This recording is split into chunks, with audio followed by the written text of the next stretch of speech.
സ്വാഗതം. ഇന്ന് നമ്മൾ പുതിയ അറിവുകളിലേക്കുള്ള വളരെ രസകരമായ ഒരു ആഴത്തിലുള്ള അന്വേഷണമാണ് നടത്താൻ പോകുന്നത്. ചില ദിവസങ്ങളിൽ നിങ്ങൾ ശ്രദ്ധിച്ചിട്ടുണ്ടോ എന്നെനിക്കറിയില്ല, മാർക്കറ്റ് തുറക്കുമ്പോൾ തന്നെ വളരെ ആവേശത്തോടെ നിങ്ങളൊരു ഓഹരി വാങ്ങാനോ വിൽക്കാനോ ഓർഡർ കൊടുക്കും. അതെ, വളരെ സാധാരണമായി എല്ലാവർക്കും ഉണ്ടാകുന്നൊരനുഭവമാണത്. ശരിയാണ്, നമ്മൾ സിസ്റ്റത്തിൽ ഓർഡർ പ്ലേസ് ചെയ്തു കഴിഞ്ഞു. പക്ഷേ എത്ര സമയം കഴിഞ്ഞാലും ആ ഓർഡർ എക്സിക്യൂട്ട് ആകില്ല. വാങ്ങാനും സാധിക്കില്ല, വിൽക്കാനും സാധിക്കില്ല. കറക്റ്റ്. ചിലപ്പോൾ നിങ്ങളുടെ കയ്യിലുള്ളൊരു സ്റ്റോക്ക് വലിയ ലാഭത്തിലായിരിക്കും, അത് വിൽക്കാൻ നോക്കുമ്പോൾ സാധിക്കുന്നില്ല. അല്ലെങ്കിൽ വളരെ നല്ലൊരു വാർത്ത വന്ന ഒരു കമ്പനിയുടെ ഓഹരി വാങ്ങാൻ ശ്രമിക്കുമ്പോൾ ആരും വിൽക്കാനില്ലാത്ത അവസ്ഥ. തീർച്ചയായും. അപ്പോൾ നമ്മൾ വിചാരിക്കും, സിസ്റ്റത്തിന്റെ തകരാറാണോ എന്ന്. അതെ. എന്തുകൊണ്ടാണ് ഇങ്ങനെ സംഭവിക്കുന്നത്? നമ്മൾ ഓർഡർ നൽകിയാലും വിപണി അത് സ്വീകരിക്കാത്ത ഈ പ്രതിഭാസത്തിന് പിന്നിലെ അദൃശ്യമായ മതിലുകൾ എന്തൊക്കെയാണെന്നാണ് നമ്മളിന്ന് പ്രധാനമായും പരിശോധിക്കുന്നത്. വളരെ പ്രധാനപ്പെട്ട ഒരു വിഷയമാണിത്. അതെ. ഓൾ ഫോർ ഗുഡ് എന്ന യൂട്യൂബ് ചാനൽ നൽകുന്ന സ്റ്റോക്ക് മാർക്കറ്റ് ഫ്രീ കോഴ്സിലെ 16ാമത്തെ ക്ലാസ്സാണ് നമ്മുടെ ഇന്നത്തെ ഈ അന്വേഷണത്തിന്റെ പ്രധാന സ്രോതസ്സ്. ഈയൊരു വീഡിയോയിൽ അവർ വളരെ കൃത്യമായി അപ്പർ സർക്യൂട്ട്, ലോവർ സർക്യൂട്ട് എന്നീ ആശയങ്ങളെക്കുറിച്ച് വിശദീകരിക്കുന്നുണ്ട്. ഈ വിഷയത്തിലേക്ക് കടക്കുന്നതിന് മുൻപ് ഇതേ കോഴ്സിലെ കഴിഞ്ഞ ക്ലാസ്സിൽ നമ്മൾ ചർച്ച ചെയ്ത കാര്യം കൂടിയൊന്ന് ഓർക്കുന്നത് നന്നായിരിക്കും. തീർച്ചയായും. കമ്പനികൾ അവരുടെ തന്നെ ഓഹരികൾ തിരികെ വാങ്ങുന്ന ബൈബാക്ക് പ്രക്രിയയെക്കുറിച്ചായിരുന്നല്ലോ നമ്മൾ മുൻപ് വിശദമായി സംസാരിച്ചത്. അതെ, ആ ഒരു ആശയത്തിന്റെ തുടർച്ചയിൽ നിന്നുകൊണ്ട് തന്നെ മാർക്കറ്റിന്റെ മറ്റൊരു സുപ്രധാനമായ നിയന്ത്രണ സംവിധാനത്തെക്കുറിച്ചാണ് നമ്മളിന്ന് സംസാരിക്കുന്നത്. ശരി, നമുക്കൊന്ന് വിശദമായി പരിശോധിക്കാം. എന്താണ് ശരിക്കും ഈ സർക്യൂട്ട് എന്ന് പറയുന്നത്? അതൊരു നല്ല ചോദ്യമാണ്. നമ്മളൊരു ഓഹരി വാങ്ങാൻ പോകുമ്പോൾ വിലയ്ക്ക് മുകളിലേക്കും താഴേക്കും സഞ്ചരിക്കാൻ കഴിയുന്നതിന് ഒരു പരിധിയുണ്ടെന്ന് ഈ ക്ലാസ്സിൽ വളരെ ലളിതമായി പറയുന്നുണ്ട്. അതെ, അതായത് ഒരു ദിവസത്തെ ട്രേഡിംഗിൽ ഒരു ഓഹരിയുടെ വിലയ്ക്ക് എത്രത്തോളം മുകളിലേക്ക് പോകാം അല്ലെങ്കിൽ എത്രത്തോളം താഴേക്ക് വരാം എന്ന് മുൻകൂട്ടി നിശ്ചയിച്ചിട്ടുള്ള ഒരു അതിര്. കറക്റ്റ്. ഇതിനെയാണ് സർക്യൂട്ട് ലിമിറ്റ് അല്ലെങ്കിൽ പ്രൈസ് ബാൻഡ് എന്ന് വിളിക്കുന്നത്. അതായത് സ്വതന്ത്ര വിപണി എന്ന് നമ്മൾ പറയുമ്പോഴും ഒരു ഓഹരിയുടെ വിലയ്ക്ക് തോന്നുംപടി അനന്തമായി മുകളിലേക്കോ താഴേക്കോ സഞ്ചരിക്കാൻ കഴിയില്ല. അവിടെ ഒരു അദൃശ്യമായ വേലിയുണ്ട്. അതെ. ഈ വേലിയുടെ ആവശ്യം എന്താണെന്നാണ് പലർക്കും മനസ്സിലാകാത്തത്. ഇവിടെ കൗതുകകരമായ കാര്യം എന്താണെന്നാൽ, സ്വതന്ത്ര വിപണി എന്ന ആശയത്തിൽ വിശ്വസിക്കുന്ന ഒരാളെ സംബന്ധിച്ച് ഈ നിയന്ത്രണങ്ങൾ ഒരു വൈരുദ്ധ്യമായി തോന്നാം. ഡിമാൻഡും സപ്ലൈയും അനുസരിച്ച് വില മാറട്ടെ, എന്തിനാണ് ഇങ്ങനൊരു പരിധി വെക്കുന്നത് എന്ന് ആർക്കും ചിന്തിക്കാവുന്നതേയുള്ളൂ. ന്യായമായ സംശയമാണ്. എന്നാൽ ഈ സർക്യൂട്ട് ലിമിറ്റ് എന്ന സംവിധാനം ശരിക്കും ഒരു സേഫ്റ്റി വാൽവ് പോലെയാണല്ലേ? അതെ, കൃത്യമായി പറഞ്ഞാൽ ഒരു സേഫ്റ്റി വാൽവ് പോലെയാണ് പ്രവർത്തിക്കുന്നത് എന്ന് നമ്മൾ മനസ്സിലാക്കണം. Securities and exchange board of India, അതായത് സെബിയാണ് ഇന്ത്യയിൽ ഈ സുരക്ഷാ സംവിധാനം കർശനമായി നടപ്പിലാക്കുന്നത്. ഇതിന്റെ പ്രധാന ലക്ഷ്യം സാധാരണക്കാരായ നിക്ഷേപകരെ സംരക്ഷിക്കുക എന്നത് തന്നെയാണല്ലോ. തീർച്ചയായും. ഓഹരി വിപണി എന്ന് പറയുന്നത് പലപ്പോഴും മനുഷ്യന്റെ വികാരങ്ങളുടെ, പ്രത്യേകിച്ച് അത്യാഗ്രഹത്തിന്റെയും ഭയത്തിന്റെയും ഒരു പ്രകടനവേദി കൂടിയാണ്. വിപണിയിൽ പലപ്പോഴും പെട്ടെന്ന് വലിയ രീതിയിലുള്ള പരിഭ്രാന്തി അല്ലെങ്കിൽ പാനിക് ഉണ്ടാകാറുണ്ട്. അതെ, നമ്മളത് പലതവണ കണ്ടിട്ടുള്ളതാണ്. ചരിത്രം പരിശോധിച്ചാൽ നമുക്കത് കാണാൻ കഴിയും. 2008 ആഗോള സാമ്പത്തിക മാന്ദ്യത്തിന്റെ സമയത്തോ അല്ലെങ്കിൽ 2020 കോവിഡ് വാർത്തകൾ പുറത്തുവന്ന മാർച്ച് മാസത്തിലോ ഒക്കെ വിപണിയിലുണ്ടായ പരിഭ്രാന്തി നമ്മൾ കണ്ടതാണ്. ഭയങ്കരമായ തകർച്ചയായിരുന്നു അന്ന്. അത്തരം അസാധാരണമായ സാഹചര്യങ്ങളിൽ ഒരു ഓഹരിയുടെ വില ഒറ്റയടിക്ക് കൂപ്പുകുത്തുകയോ അതല്ലെങ്കിൽ എന്തെങ്കിലും ഊഹാപോഹങ്ങളുടെ അടിസ്ഥാനത്തിൽ അകാരണമായി കുതിച്ചുയരുകയോ ചെയ്യാനുള്ള സാധ്യത വളരെ കൂടുതലാണ്. ശരിയാണ്. മനുഷ്യർ കൂട്ടത്തോടെ തീരുമാനങ്ങൾ എടുക്കുമ്പോൾ അവിടെ യുക്തിയേക്കാൾ വികാരങ്ങൾക്കായിരിക്കുമല്ലോ മുൻതൂക്കം. അതെ.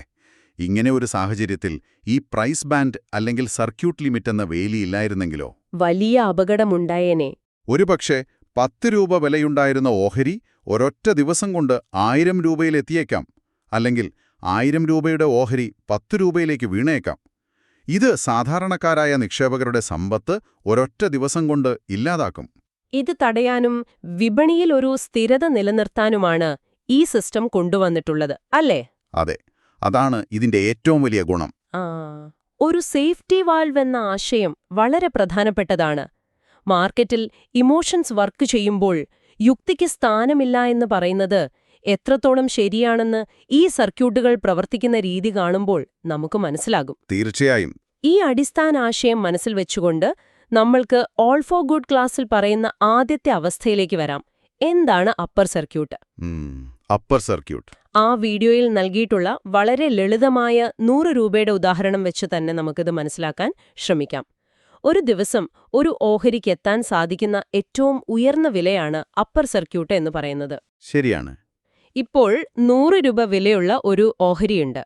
ആ ഓഹരിക്ക് സ്റ്റോക്ക് എക്സ്ചേഞ്ച് നിശ്ചയിച്ചിരിക്കുന്ന സർക്യൂട്ട് ലിമിറ്റ് 10% കരുതുക.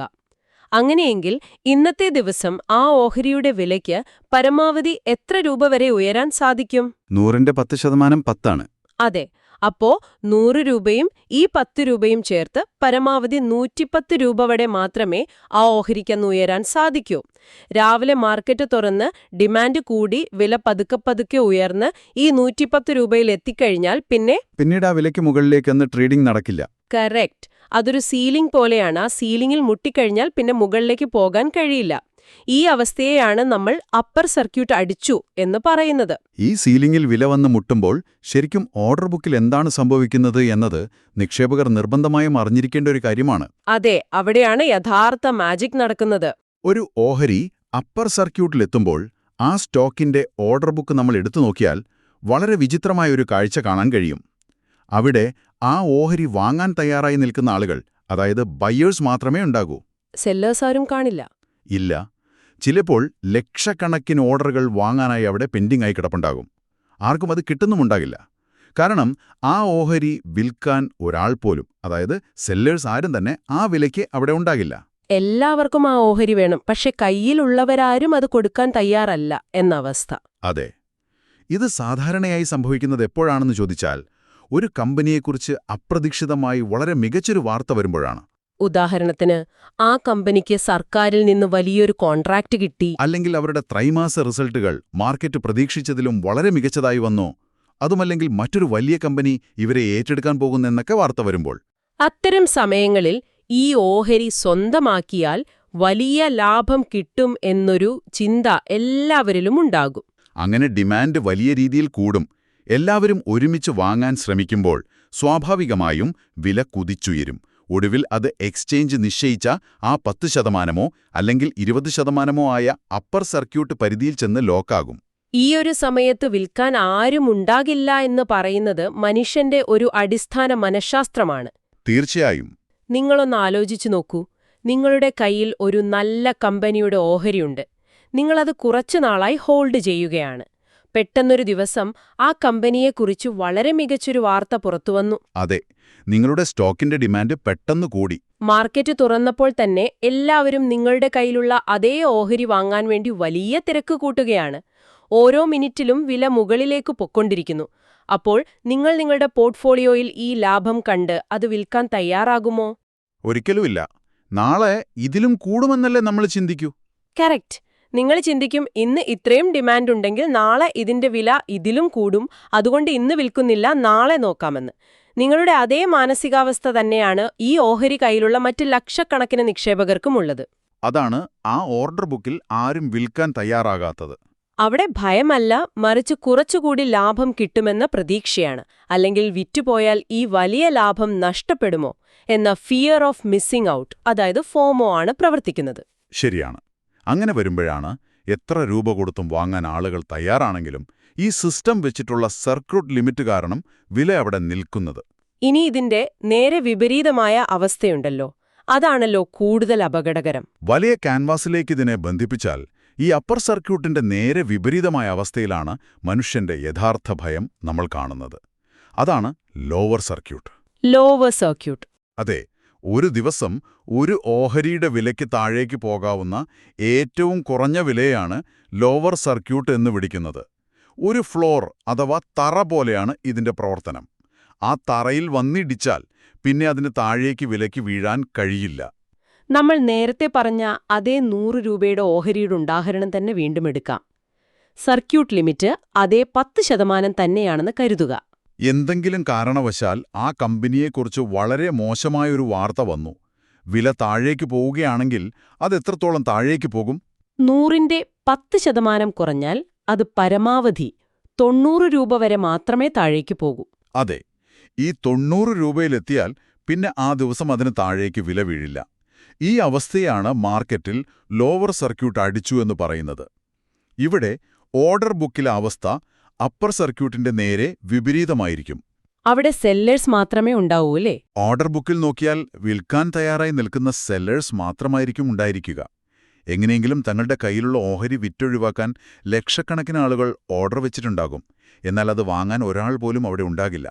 ഒരു കമ്പനിയുടെ ഓഡിറ്റിംഗിൽ വലിയൊരു ക്രമക്കേട് കണ്ടെത്തി, അല്ലെങ്കിൽ കമ്പനിയുടെ ഫാക്ടറിയിൽ വലിയൊരു തീപിടുത്തമുണ്ടായി എന്നൊക്കെ വാർത്ത വരുമ്പോൾ കയ്യിലുള്ള ഓഹരിയുടെ വില ഇനിയും ഇടിയും, നാളെ ചിലപ്പോൾ ഇത് 0 ആകാൻ വരെ സാധ്യതയുണ്ട് എന്ന ഭയത്താൽ എങ്ങനെയെങ്കിലും അത് വിറ്റൊഴിവാക്കി നഷ്ടം കുറയ്ക്കാൻ നിക്ഷേപകർ കൂട്ടത്തോടെ ശ്രമിക്കും. ആ ഒരു കൂട്ടത്തോടെയുള്ള പാനിക് സെല്ലിംഗ് കാരണമാണ് വില അതിവേഗം താഴേക്ക് പോയി ആ ദിവസത്തെ ഏറ്റവും താഴ്ന്ന പരിധിയായ ലോവർ സർക്യൂട്ടിൽ വന്ന് ലോക്കാകുന്നത്. അതെ, ഈ ഒരു അവസ്ഥ ശരിക്കും ഒരു നിക്ഷേപകനെ സംബന്ധിച്ച് വളരെ ഭയപ്പെടുത്തുന്നതാണ്. നമ്മുടെ കയ്യിൽ വില ഇടിയുന്നൊരു സാധനമുണ്ട്, അത് വിൽക്കാൻ നമ്മൾ 100% തയ്യാറുമാണ്, പക്ഷെ അത് വാങ്ങാൻ ആരുമില്ല. വളരെ നിസ്സഹായമായൊരവസ്ഥയാണത്. സിസ്റ്റത്തിൽ ഓർഡർ വെച്ച് നമ്മൾ സ്ക്രീനിലേക്ക് നോക്കിയിരിക്കും. പക്ഷെ ഓർഡർ പെൻഡിംഗ് ആയി കിടക്കുകയല്ലാതെ ഒന്നും സംഭവിക്കില്ല. എന്നാൽ ഇവിടെയാണ് നമ്മൾ ആദ്യം സംസാരിച്ച ആ സേഫ്റ്റി വാൽവിന്റെ യഥാർത്ഥ ഗുണം നമ്മൾ മനസ്സിലാക്കേണ്ടത്. ആളുകളിങ്ങനെ പരിഭ്രാന്തരായി കൂട്ടത്തോടെ വിൽക്കാൻ ശ്രമിക്കുമ്പോൾ ഈ സർക്യൂട്ട് ലിമിറ്റ് ഇല്ലായിരുന്നുവെങ്കിൽ എന്താകുമായിരുന്നു അവസ്ഥ? ഈ 100 രൂപയുടെ ഓഹരി ഒരൊറ്റ ദിവസം കൊണ്ട് ഒരുപക്ഷെ 50 രൂപയിലോ അല്ലെങ്കിൽ 20 രൂപയിലോ വന്ന് നിന്നേനെ. തീർച്ചയായും ആ വലിയൊരു തകർച്ചയിൽ നിന്നാണ് ഈ 10% ലിമിറ്റ് നിക്ഷേപകരെ രക്ഷിക്കുന്നത്. ആ ദിവസത്തേക്ക് മാർക്കറ്റിനൊന്ന് ശാന്തമാക്കാൻ, അല്ലെങ്കിൽ ആ വാർത്തയുടെ യഥാർത്ഥ സത്യാവസ്ഥ മനസ്സിലാക്കാൻ നിക്ഷേപകർക്കൊരു സമയം നൽകുകയാണ് സിസ്റ്റം ചെയ്യുന്നത്. അതെ, അത് വളരെ കൃത്യമായൊരു പോയിന്റാണ്. ഇനി ഇവിടെയാണ് കാര്യം കൂടുതൽ രസകരമാകുന്നത്. നമ്മൾ ഇതുവരെ 10% ഉദാഹരണമാണ് പറഞ്ഞത്. എന്നാൽ വിപണിയിലെ എല്ലാ ഓഹരികൾക്കും ഒരേ സർക്യൂട്ട് ലിമിറ്റ് അല്ല ഉള്ളതെന്ന് ഓൾ ഫോർ ഗുഡ് വീഡിയോയിൽ വളരെ വ്യക്തമായി പറയുന്നുണ്ട്. അതെ, അതൊരു പ്രധാനപ്പെട്ട കാര്യമാണ്. അതായത് മാർക്കറ്റിൽ ലിസ്റ്റ് ചെയ്തിട്ടുള്ള ആയിരക്കണക്കിന് സ്റ്റോക്കുകൾക്കും ഈ 10% നിയമം ഒരുപോലെയല്ല ബാധകമാകുന്നത്. എല്ലാ സ്റ്റോക്കുകൾക്കും ഒരേ അളവുകോൽ വയ്ക്കാൻ കഴിയില്ല എന്നതാണ് യാഥാർത്ഥ്യം. ഓരോ ഓഹരികളുടെയും സ്വഭാവം തികച്ചും വ്യത്യസ്തമാണ്. ചില ഓഹരികൾ വളരെ പെട്ടെന്ന് റിയാക്ട് ചെയ്യുന്നവയായിരിക്കും, ചിലത് വളരെ പതുക്കെ മാത്രം നീങ്ങുന്നവയായിരിക്കും. അതുകൊണ്ടുതന്നെ പ്രധാനമായും 2%, 5%, 10%, 20% എന്നിങ്ങനെയാണ് നമ്മുടെ സ്റ്റോക്ക് എക്സ്ചേഞ്ചുകളായ NSEയും BSEയും സർക്യൂട്ട് ലിമിറ്റുകൾ നിശ്ചയിക്കുന്നത്. അതെങ്ങനെയാണ് അവർ തീരുമാനിക്കുന്നത്? ഒരു ഓഹരിയുടെ വിലയിൽ സാധാരണയായി ഉണ്ടാകുന്ന ചാഞ്ചാട്ടം അല്ലെങ്കിൽ അതിന്റെ വോളറ്റിലിറ്റി എത്രത്തോളമുണ്ട് എന്ന് വളരെ കൃത്യമായി അനലൈസ് ചെയ്തുകൊണ്ടാണ് എക്സ്ചേഞ്ചുകൾ ഈ ലിമിറ്റുകൾ തീരുമാനിക്കുന്നത്. അപ്പോൾ ഈ ചെറിയ കമ്പനികളുടെ കാര്യത്തിലോ? പെട്ടെന്ന് വില കൂടുകയും കുറയുകയും ചെയ്യുന്ന വളരെ ഹൈ വോളറ്റൈലായ ചില ചെറിയ കമ്പനികളുടെ അല്ലെങ്കിൽ പെനി സ്റ്റോക്കുകളുടെ കാര്യത്തിൽ ചിലപ്പോൾ 2%, 5% ഒക്കെ ആയിരിക്കും പരിധി. കാരണം അവയിൽ കൃത്രിമമായി വില കയറ്റാനും ഇറക്കാനും എളുപ്പമായതുകൊണ്ടാണല്ലേ? അതെ. എന്നാൽ കുറച്ചുകൂടി സ്ഥിരതയുള്ള വലിയ മാർക്കറ്റ് ക്യാപിറ്റലൈസേഷനുള്ള കമ്പനികൾക്ക് 10% അല്ലെങ്കിൽ 20% ഒക്കെ ലിമിറ്റ് നൽകിയേക്കാം. ഈ ലിമിറ്റുകൾ എക്കാലത്തേക്കും സ്ഥിരമല്ല.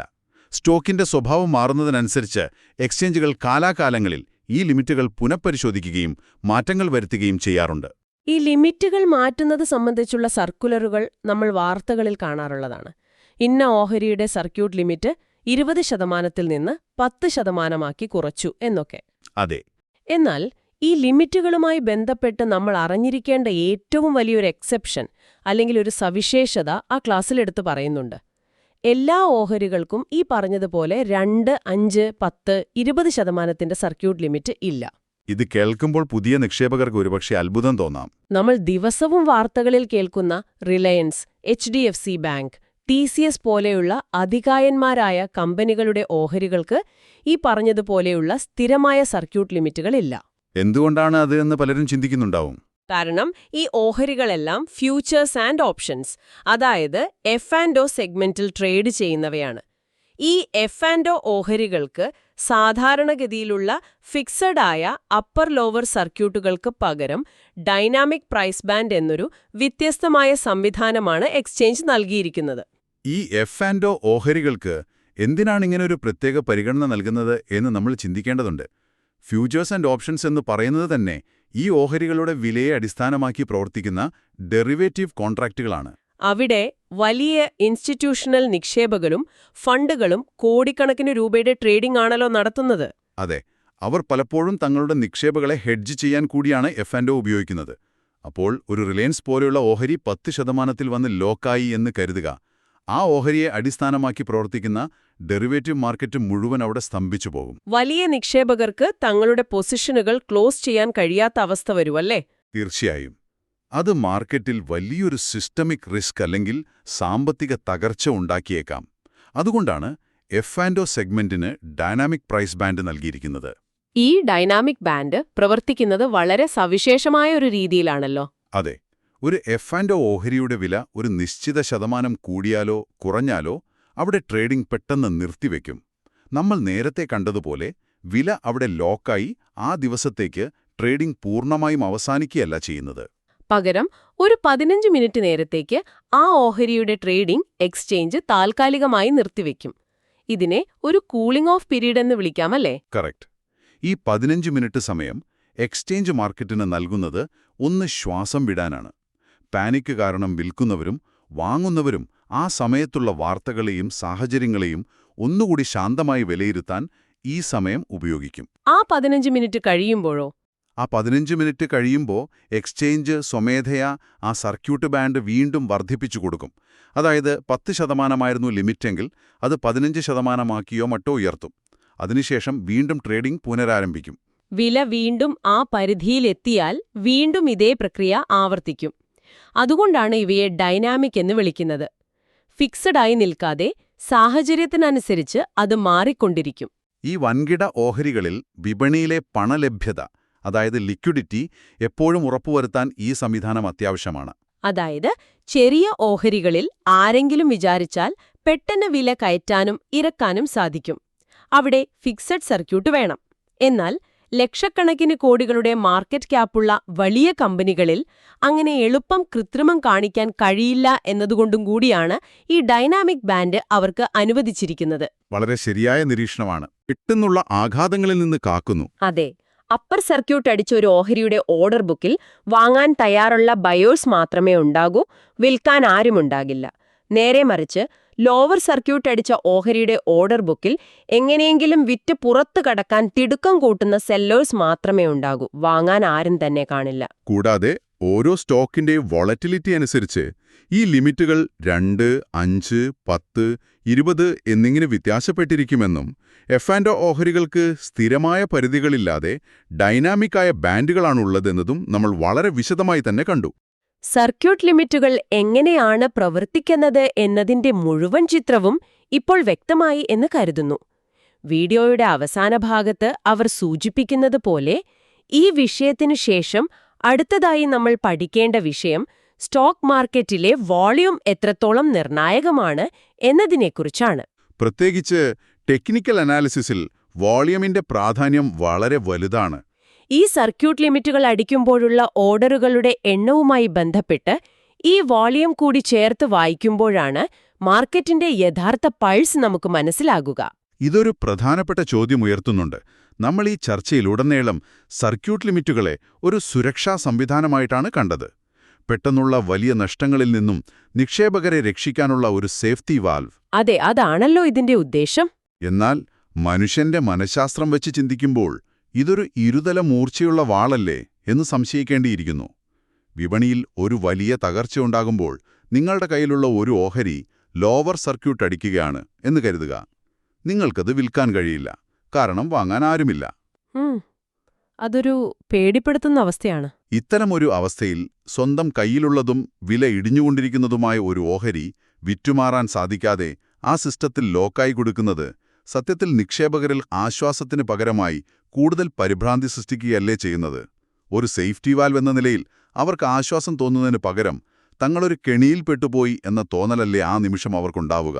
ശരിയാണ്, ആരും അങ്ങനെ ചിന്തിക്കാറില്ല. മാത്രമല്ല, അന്ന് വിൽക്കാൻ കഴിയാതെ വരുമ്പോൾ നിക്ഷേപകർ രാത്രി മുഴുവൻ ആ ഭയത്തോടെ ഇരിക്കുകയും അടുത്ത ദിവസം രാവിലെ മാർക്കറ്റ് തുറക്കുമ്പോഴേക്കും ഈ ഭയം ഇരട്ടിയാവുകയും ചെയ്യില്ലേ. അപ്പോൾ കൂടുതൽ പേർ ആദ്യ മിനിറ്റിൽ തന്നെ ഓർഡർ പ്ലേസ് ചെയ്യാൻ ശ്രമിക്കുകയും വിപണി തുറക്കുമ്പോൾ തന്നെ വലിയൊരു ഗ്യാപ് ഡൗണിലേക്ക് അത് വീണ്ടും ലോവർ സർക്യൂട്ടിലേക്ക് പോവുകയും ചെയ്യില്ലേ?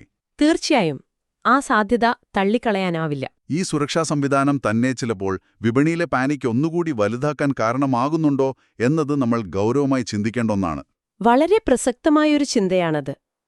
ഈയൊരു ചിന്തയോടുകൂടി മാർക്കറ്റിന്റെ സൈക്കോളജിയെക്കുറിച്ച് നിങ്ങൾക്ക് സ്വന്തമായി കൂടുതൽ കാര്യങ്ങൾ അന്വേഷിക്കാനും പഠിക്കാനുമുള്ള ഒരു അവസരം നൽകിക്കൊണ്ട് ഇന്നത്തെ നമ്മുടെ ഈ ആഴത്തിലുള്ള വിശകലനം നമ്മളിവിടെ അവസാനിപ്പിക്കുകയാണ്.